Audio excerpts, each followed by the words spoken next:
موضوع درس فی عظمت کتاب اللہ والتسلی لرسول اللہ صلی اللہ علیہ وسلم،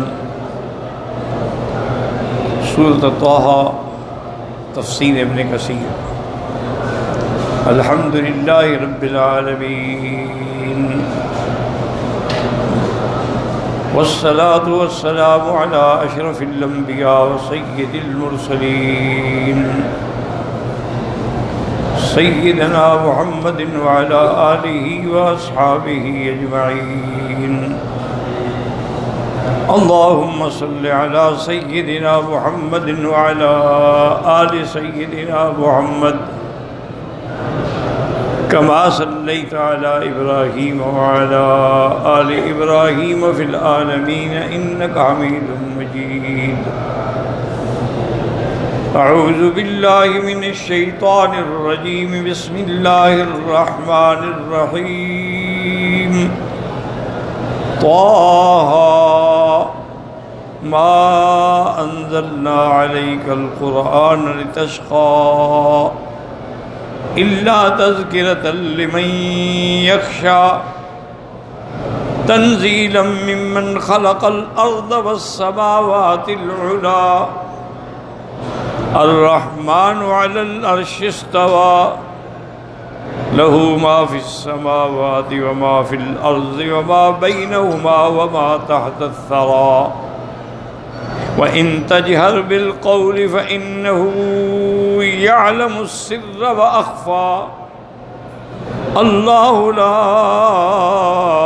إله إلا هو له الأسماء الحسنى۔ سورۃ طٰہٰ یہ بھی سورۃ مکیہ ہے جو ہجرت سے قبل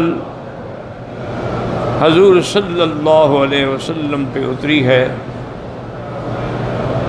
اور تقریباً سورۃ مریم اور سورۃ طٰہٰ قریب زمانے میں اتری ہے۔ آپ نے سابقہ سورۃ مبارکہ میں بھی پڑھا تھا کہ اللہ نے سورۃ مریم کو جو ختم فرمایا تو فَإِنَّمَا يَسَّرْنَاهُ بِلِسَانِكَ لِتُبَشِّرَ بِهِ الْمُتَّقِينَ وَتُنذِرَ بِهِ قَوْمًا لُدًّا، کہ ہم نے قرآن پاک کو میرے محبوب تمہاری زبان میں یعنی عربی میں اتارا ہے تاکہ تمہیں آسانی ہو اور متقین اللہ سے ڈرنے والوں کو خوشخبری دیں، اور جو اللہ تعالیٰ کے احکام کے خلاف باطل پہ چلتے ہیں ان کو آپ ڈرائیں۔ تو وہاں بھی قرآن کا ذکر تھا اور اس سورت کی ابتدا میں بھی قرآن کا ذکر ہے، تو لہذا یہ کہتے ہیں اس کو ربط ما بین السورتین، کہ اس سورت کے آخر میں اور اس سورت کے اول میں ذکر قرآن مجید ہے۔ اور سورۃ طٰہٰ جو ہے اس کا نام سورۃ طٰہٰ بھی ہے اور اس کا نام سورۃ الکلیم بھی ہے، کیونکہ اس میں حضرت موسیٰ علیہ السلام کلیم اللہ کا بھی ذکر ہے، تو اس لیے اس سورت کا نام سورۃ الکلیم بھی ہے اور سورۃ طٰہٰ بھی ہے۔ ایک روایت ہے، وہ روایت تو اتنی یعنی قوی نہیں ہے بلکہ غریب ہے، کہ اللہ تبارک و تعالی نے آدم علیہ السلام کے پیدا ہونے سے بھی پہلے 1000 سال پہلے اللہ نے یہ سورۃ طٰہٰ اور یاسین جو ہے وہ فرشتوں پہ پڑھی۔ جب فرشتوں نے سنا تو انہوں نے کہا کہ طوبیٰ لأمۃ، خوشخبری ہے اس امت کے لیے جس پر یہ صورتیں نازل ہوں گی، اور خوشخبری ہے ان سینوں کے لیے جن کے اندر یہ دونوں صورتیں محفوظ ہوں گی، سورۃ طٰہٰ اور سورۃ یاسین۔ اب اس کا پہلا حرف جو ہے طٰہٰ، بعض علماء نے کہا اس کا معنی ہے یا رجل، لیکن صحیح بات یہی ہے کہ یہ حروف مقطعات ہیں۔ بعض علماء نے یہ بھی کہا ہے کہ طٰہٰ بھی حضور کے ناموں میں سے ایک نام ہے، یاسین بھی حضور کا نام ہے، لیکن یہ قول بھی بالکل ضعیف ہے۔ اصل بات جو ہے راجح بات جمہور کے نزدیک وہ یہی ہے کہ یہ حروف مقطعات ہیں، جیسے الف لام میم، طٰہٰ، طاسین، طاسین میم، یہ سب مقطعات ہیں، اور ان کی مراد اور مفہوم جو ہے وہ اللہ کے سوا کوئی نہیں جانتے. اللہ اعلم بمرادہ بذالک. تو یہی قول سب کے نزدیک راجح ہے، اور یہی قرآن کی صورت مبارک ہے جو سیدنا عمر رضی اللہ تعالی عنہ کے اسلام لانے کا سبب بنی. کہ ایک دفعہ حضرت عمر رضی اللہ تعالی عنہ غصے میں بھرے ہوئے مسلح تلوار، اس زمانے میں ہتھیار یہی تلوار ہوتی تھی یا نیزہ ہوتا تھا یا تیر کمان ہوتے تھے، مسلح جا رہے تھے کہ راستے میں ان کو نعیم ابن عبداللہ ملا. اس نے پوچھا کہ الی این یا عمر، کہاں جا رہے ہو؟ اور نے کہا بس میں نے تو فیصلہ کر لیا ہے کہ آج میں اللہ کے نبی کو ہر حال میں شہید کروں، یا مکے میں اب محمد مصطفیٰ ہوں گے یا عمر ہوگا. اور نے کہا اتنے غصے کرنے کی ضرورت نہیں ہے، اتنی جلد بازی کی ضرورت نہیں ہے، تم پہلے اپنے گھر کو تو ٹھیک کرو. تمہارے اپنے گھر کے اندر تمہاری بہن اور بہنوئی اسلام لا چکے ہیں، ان کو تو تم سمجھا نہیں سکتے، نبی کے ساتھ مقابلے پہ چلے گئے. حضرت عمر غصے میں آئے اور اپنی بہن کے گھر پہ آئے. آپ کی بہن کا نام فاطمہ بنت خطاب تھا اور آپ کے بہنوئی کا نام سعید تھا، اور حضرت خباب ان کے گھر میں بیٹھ کے ان کو قرآن پڑھا رہے تھے اور یہی سورت پڑھا رہے تھے. جب حضرت عمر نے غصے سے دروازہ کھٹکھٹایا تو حضرت خباب جو تھے وہ تو چھپ گئے، اور جاتے ہوئے آپ نے فوراً اپنے بہنوئی کو مارنا شروع کر دیا، اور بہن نے چھڑانا چاہا تو بہن کو بھی مار کے زخمی کر دیا. تو آپ کی بہن نے کہا کہ عمر دیکھو بات سنو، جس باپ کا خون تمہاری رگوں میں دوڑ رہا ہے نا وہی خون میری رگوں میں بھی ہے. اب تم سن لو، اشہد ان لا الہ الا اللہ واشہد ان محمد رسول اللہ. ہم کلمہ پڑھ چکے ہیں،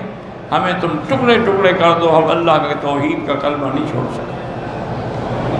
حضرت عمر کو بڑا احساس ہوا کہ عورت ہے، زخمی ہو گئی ہے، اس کے باوجود بھی اپنی بات میں قائم ہے. تو کہا اچھا مجھے یہ تو سنا وہ پڑھ کیا رہے تھے آپ لوگ؟ تو ایک روایت میں یہ بھی ہے کہ آپ نے کہا تم پہلے غسل کرو، پہلے پاک تو بنو، قرآن پاک ہے، اس کو ناپاک بندہ تو ہاتھ نہیں لگا سکتا. تو بہرحال حضرت عمر رضی اللہ تعالیٰ نے چند ایک کاغذ لکھے ہوئے تھے جس پر یہ سورت کی آیات تھی، وہ دیں اور حضرت عمر نے اس کو تلاوت کرنا شروع کیا. طٰہٰ مَا أَنزَلْنَا عَلَيْكَ الْقُرْآنَ لِتَشْقَىٰ إِلَّا تَذْكِرَةً لِمَن يَخْشَىٰ تنزیلا ممن خلق الارض والسماوات العلی الرحمن علی العرش استوى له ما في السماوات وما في الارض له ما في السماوات وما في الأرض وما بينهما وما تحت الثرى وإن تجهر بالقول فإنه يعلم السر وأخفى الله لا إله إلا هو له الأسماء الحسنى. حضرت عمر نے جب یہ قرآن کی آیتیں تلاوت کی تو فوراً رونے لگ گئے اور آنکھ بہہ رہے اور کہتے ہیں کیا بہتر کلام ہے، میں نے تو ایسا کلام کبھی نہ پڑھا ہے نہ سنا ہے. اور اس کے فوراً بعد بس جب اللہ تو حضرت خباب بھی اب باہر آ گئے کہ ابھی حضرت عمر پہ اب قرآن اپنا اثر کر چکا ہے. یہ ممکن ہے کہ قرآن اثر نہ کرے. جب اللہ کا قرآن پڑھا جائے گا تو لازماً قرآن دلوں میں اپنی جگہ بناتا ہے. حضرت خباب ہے، انہوں نے کہا عمر تمہیں پتہ ہے کہ کل رات میں نے اپنے کانوں سے سنا حضور کعبے میں بیٹھ کے دعا مانگ رہے تھے، اللہم اعز الاسلام باحد العمرین، عمر ابن ہشام او عمر ابن الخطاب، اللہ دعا مانگ رہے تھے کہ یا اللہ ان دو میں سے کسی کو مسلمان کر دے، یا عمر بن ہشام یعنی ابی جہل یا عمر بن الخطاب، تیرے لیے تو اللہ کا نبی دعائیں مانگ رہا تھا۔ انہوں نے کہا اچھا آپ مجھے بتاؤ حضور کہاں ہوں؟ انہوں نے کہا دار ارقم میں۔ تو اب حضرت عمر رضی اللہ تعالیٰ عنہ دار ارقم پہ آئے، صحابہ نے دیکھا کہ مسلح ہیں، انہوں نے پوچھا حضور سے کہ عمر دروازے پہ ہے، اجازت چاہتا ہے۔ حضرت حمزہ نے کہا دوستوں سے کھول دو دروازہ، آنے دو عمر کو۔ سرزمین مکہ میں صرف ماں نے عمر جینا ہے اور کوئی بہادر نہیں ہے۔ اگر عمر صحیح نیت سے آیا ہے تو ہمارا بھائی ہے، ورنہ عمر کی تلوار چھین کے میں عمر کی گردن کاٹوں گا۔ حضرت عمر آئے، حضور کے چہرے پہ نظر پڑی اور وہ چہرہ حضرت محمد مصطفیٰ صلی اللہ علیہ وسلم کا چہرہ جس میں چاند دوڑتا تھا۔ نظر پڑتے ہوئے آنکھیں جھک گئیں، آگے دو زانو ہو کے بیٹھے اور کہا ارشدیتک یا رسول اللہ، حضور ہاتھ بڑھائیں، مجھے کلمہ پڑھائیں، میں مسلمان ہونے کے لیے حاضر ہوا ہوں۔ حضور پاک نے کلمہ پڑھایا، صحابہ نے تکبیر بلند کی اور حضرت جبریل نازل ہوئے، انہوں نے آگے کہا کہ یا محمد صلی اللہ علیہ وسلم، عمر کے اسلام لانے سے ملائکہ آسمان میں خوشیاں منا رہے ہیں۔ حضرت عمر رضی اللہ تعالیٰ عنہ اسلام لائے، اور یہ شرف بھی حضرت عمر کو ملا ہے کہ سب سے پہلے جب نماز کا وقت آیا اور تیاری کرنے لگے صحابہ، حضرت نے کہا کہ نہیں، آج ہم نماز کعبے میں پڑھیں گے، کب تک چھپ کے ہم نمازیں پڑھیں گے؟ انہوں نے کہا حمزہ تم آگے چلو، میں بھی آگے چلتا ہوں، حضور ہمارے ساتھ چلیں، آج دیکھتے ہیں کہ مکے کے کس بہادر کے اندر جرأت ہے کہ ہماری تلواروں کا مقابلہ کریں۔ اور آئے اور اعلان کیا کہ یا معاشر قریش، جس نے اپنے بچے یتیم کرانے ہوں سامنے آ جائے، جس نے اپنی بیوی کو بیوہ بنانا ہو سامنے آ جائے، آج عمر کی تلوار مقابلہ کرے گی۔ تو سب سے پہلے اعلان کے ساتھ اللہ کے حرم میں نماز پڑھنے کا سبب جو ہے وہ حضرت عمر ہے رضی اللہ تعالی عنہ وارضاہ۔ اور حضرت عمر کو اسلام پہ لانے والی سورت جو ہے وہ سورت طٰہٰ، اس سورت کا اثر تھا، اس کے اثرات حضرت عمر رضی اللہ تعالی عنہ کے دل میں اتر گئے اور فوراً اسلام لے آئے۔ اللہ پاک نے فرمایا قد تقدم الکلام علی الحروف المقطعۃ فی اول سورۃ البقرہ بما اغنی عن عادتی۔ مفسر فرماتے ہیں کہ حروف مقطعات کے بارے میں سورۃ البقرہ کی پہلی آیت الف لام میم ذالک الکتاب لا ریب فیہ میں مفصل بحث ہو چکی ہے، اب دوبارہ اس کو دہرانے کی ضرورت نہیں ہے۔ وقال ابن ابی حاتم حدثنا حسین بن محمد بن شیبۃ الواسطی حدثنا ابو احمد یعنی الزبیری انبانا اسرائیل عن سالم الافتس عن سعید بن جبیر عن ابن عباس۔ ایک قول یہ بھی ہے کہ قال طٰہٰ یا رجل، اس کا معنی ہے یا رجل، وہکذا روی عن مجاہد وإكرمة سيد جبير وعطاء ومحمد بن كعب وأبي مالك وعطية الأوفي والحسن وقتادة والضحاك والسدي وابن أبزة إنهم قالوا طه بمعنى يا رجل، وفي رواية عن ابن عباس وسعيد بن جبير من الثوري أنها كلمة بالنبتية معناها يا رجل، کہ نبتی زبان میں طه کہتے ہیں یا رجل، لیکن یاد رکھیں یہ صرف اقوال ہیں،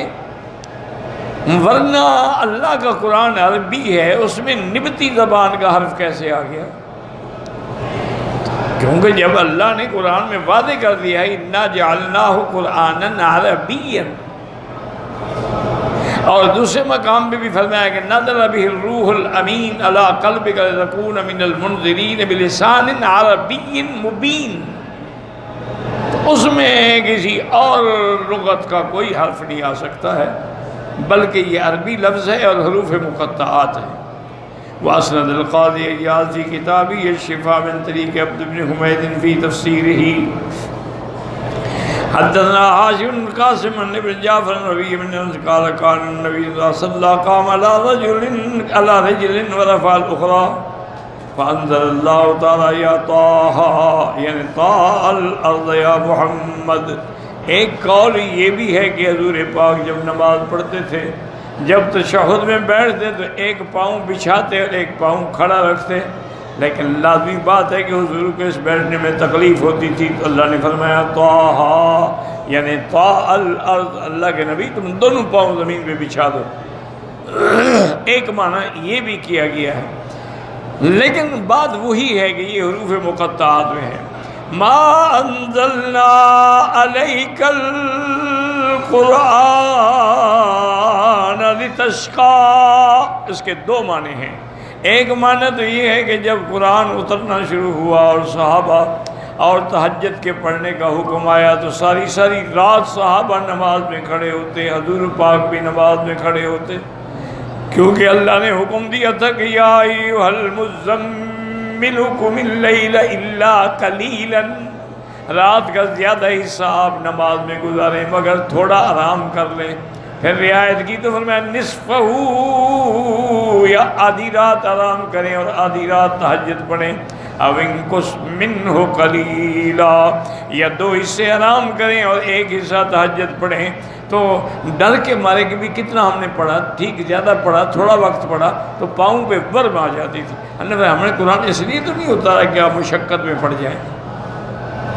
ایک ترجمہ یہی ہے کہ ما انزلنا علیک القرآن لتشقى، اور کافر کہتے دیکھو ان پر ایسی کتاب اتری ہے، کھڑے کھڑے خود مشقت میں پڑے ہوئے ہیں، وہ اعتراض کرتے ہیں، ان کو اعتراض کا موقع ملتا۔ قال جویب بن ثابت لما انزل اللہ القرآن علی رسولہ صلی اللہ علیہ وسلم قام به واصحابہ فقال المشركون من قریش ما انزل هذا القرآن على محمد الا ليشقى فانزل اللہ تعالی، اللہ نے فرمایا میرے محبوب ہم نے قرآن اس لیے نہیں اتارا کہ آپ اپنی مشقت میں پڑھیں یا کافروں کو اعتراض کا موقع ملے، بلکہ یہ تو نصیحت ہے، موعظت ہے اس کے لیے جو اللہ سے ڈرنے والا ہے۔ الا تذکرۃ لمن یخشی فلیس الامر کما زعمه المبطلون بل من آتاہ اللہ العلم وقد اراد به خیرا کثیرا، اللہ جس کو علم دیتے ہیں قرآن پاک کا معنی اللہ اس سے بھلائی چاہتے ہیں۔ کما ثبت فی الصحیحین ان معاویہ قال قال رسول من یرید اللہ بہ خیرا یفقہہ فی الدین، صحیح حدیث ہے صحیحین کے اندر بخاری مسلم میں حضرت معاویہ رضی اللہ عنہ سے روایت ہے کہ حضور پاک نے فرمایا کہ جس بندے سے اللہ بھلائی چاہتے ہیں اس کو دین کی سمجھ عطا فرما دیتے ہیں۔ وما احسن الحدیث الذی رواہ الحافظ ابو القاسم الطبرانی فی ذلک قال حدثنا احمد بن زہیر قال حدثنا علاء بن سالم حدثنا ابراہیم الطالقانی حدثنا ابن المبارک عن سفیان سماک بن حرب بن صاد بن الحکم قال قال رسول اللہ صلی اللہ علیہ وسلم یقول اللہ تعالی للعلماء یوم القیامت اذا قعد علی کرسیہ لقضاء عبادہ، جب اللہ تعالیٰ قیامت والے دن محشر میں اپنے کرسی پہ اپنے جلالت القدر کے شان کے ساتھ جیسے لائق ہے بیٹھیں گے فیصلوں کے لیے، تو آپ علماء کو فرمائیں گے انی لم اجعل علمی و حکمتی فیکم الا وانا اريد ان اغفر لکم ولا ما کان منکم ولا ابالی، اللہ فرمائیں گے علماء سے کہ میں نے اپنا علم، اپنے دین کا علم، قرآن کا علم اور حکمت تمہارے سینوں میں اس لیے رکھی تھی کہ میں آج تمہیں بخش دوں اور جنت میں بھیج دوں، میں نے تمہیں بخش دیا ہے، اور ما کان، جو کچھ بھی تم سے ہوا میں نے سب بخش دیا، سب معاف کر دیا، سب جنت میں چلے جاؤ۔ اسنادہ جید وصالح بن الحکم هذا هو الذي ذکرہ ابو امن فی استیابہ وقال نظر البصرة ثم تحول الکوفہ، روان سماک بن حرب وقال مجاہد فی قولی ما انزلنا علیک القرآن لتشقى، انہوں نے کہا کہ اللہ فرماتے ہیں کہ ہم نے قرآن نہیں اتارا کہ آپ مشقت میں پڑھیں، جتنا پڑھ سکتے ہیں تہجد میں پڑھ لیں، ساری رات کھڑے ہونے کی ضرورت نہیں ہے۔ فقرؤوا ما تيسر منه وكانوا يعلقون الحبال بصدورهم في الصلاة، پہلے کھڑے رہتے تھے اور رسیاں باندھ لیتے تھے تاکہ اگر نیند آئے تو جھٹکے سے بیدار ہو جائیں۔ وقال قتادہ ما انزلنا علیک القرآن تشقى لا واللہ ما جعلہ شقان، اللہ نے قرآن مشقت کے لیے نہیں بنایا ولکن جعلہ رحمۃ ونورا ودلیلا للجنہ، اللہ نے قرآن جو بھیجا ہے وہ رحمت ہے، وہ نور ہے، وہ جنت کا راستہ دکھانے والا ہے۔ الا تذکرۃ لمن یخشی ان اللہ انزل کتابہ وبعث رسولہ رحمۃ رحم بها عباده ليذكر ذاکر وینتفع رجل سمع کتاب اللہ وذکر انزل اللہ فی حلالہ حرامہ۔ اللہ نے یہ کتاب اتاری ہے، اپنا رسول بھیجا ہے، رسول رحمت، اور یہ بھی اللہ کی رحمت ہے، اپنے بندوں پہ رحمت کی ہے تاکہ ذکر کرنے والا ذکر کرے، نصیحت پکڑنے والا نصیحت پکڑے، اور اللہ کے قرآن کو سن کے نفع اٹھائے۔ یہ تو ایک اللہ کا ایسا ذکر ہے جس کے اندر اللہ تبارک و تعالی نے حلال و حرام کا بھی بیان فرما دیا ہے، اور یہ اس شان والے رب نے اتارا ہے، تنزیلا ممن خلق الارض والسماوات العلی، یہ اس رب نے اتارا ہے جیسے زمینوں کو اور آسمانوں کو پیدا کیا۔ اے ھذا القرآن والذی جاءک یا محمد هو تنزیل من ربک، تیرے رب کی طرف سے اتارا گیا ہے، رب کل شیء و ملیکہ، جو ہر چیز کا رب ہے اور مالک ہے، القادر علی ما یشاء، الذی خلق الارض بانخفاضها وکثافتها وخلق السماوات العلی فی ارتفاعها ولطافتها، وہ ذات جس نے زمین کو بچھایا اور وہ ذات جس نے آسمانوں کو اونچا اٹھایا۔ وقد جاء فی الحدیث الذی صححہ الترمذی وغیرہ ان السمک کل سماء مسیرۃ 500 عام،